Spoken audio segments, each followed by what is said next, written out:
স্ত্রী মা খাদিজাতুল কুবরা বলেন, ইয়া রাসূলুল্লাহ, আমি শুনেছি কবরের অবস্থাটা বলে অনেক ভয়াবহ হবে। ইয়া রাসূলুল্লাহ, আমি খাদিজা অনেক কিছু টাকা পয়সা সব কিছু আপনার ইসলামের জন্য আপনার কদমে আমি দিয়ে দিয়েছি।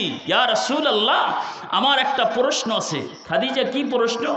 হুজুর, আমি যখন মারা যাব আপনি আমারে মুনকার নাকির ফেরেশতা তিনজনে যখন ওই জায়গার ভিতরে কবরের ভিতরে প্রশ্ন করবে, এই প্রশ্নের জবাব আপনি রাসূল দিয়া দিবেন। জোরে কোন সুবহানাল্লাহ। খাদিজা ডাক দিয়া বলেন, ইয়া রাসূলুল্লাহ, নবী গো, আর একটা প্রশ্ন গো নবী। সেই প্রশ্নটা হলো, আমি খাদিজা যখন মারা যাব আমারে কাফনের কাপড়, মার্কেটের কোনো কাপড়ের কাপড় দিয়া দিবেন না। ইয়া রাসূলুল্লাহ, আপনার একটা জুব্বা দিয়ে আমি খাদিজারে কাফন দিয়া দিবেন।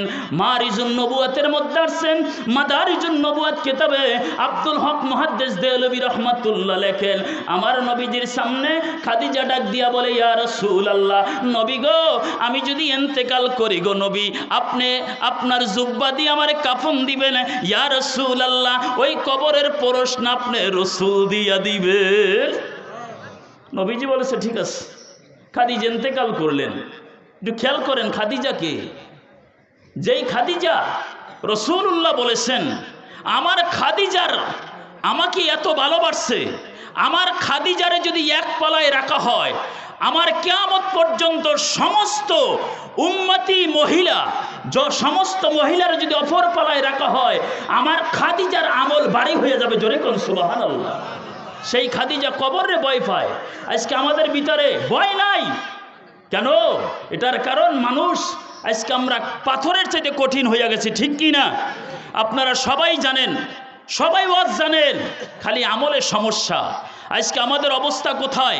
হক কথা বললে ইমাম থাকতে পারবে না, সুদের রস করলে ইমাম চলে যাক, দরকার নাই। আরে বন্ধু, ইমাম সরাস নাই, তোর কপালে তুই লাত্তি মারছস।